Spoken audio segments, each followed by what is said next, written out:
विधान परिषदेनिमित्तानं पुन्हा एकदा सतेज पाटील आणि महाडिक गटातच आमनेसामना होणार आहे. राजकीय प्रतिस्पर्धी असलेली ही दोन घराणी पुन्हा एकदा निवडणुकीत आमनेसामने येणार आहेत. भाजपच्या वतीने या निवडणुकीसाठी शौमिका महाडिक यांचे नाव अंतिम झाल्याची चर्चा सुरू आहे. मात्र याला अद्यापही अधिकृत दुजोरा मिळालेला नाही. येत्या 2 दिवसात भाजपकडून हे नाव जाहीर केले जाईल.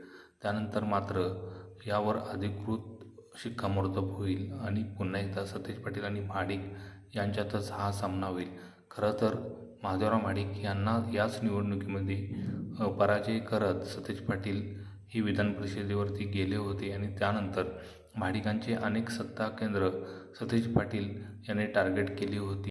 आमचं ठरलेचा नारा देत कोल्हापूर लोकसभा मतदारसंघात धनंजय महाडिक यांना त्यांनी पराभूत केलं.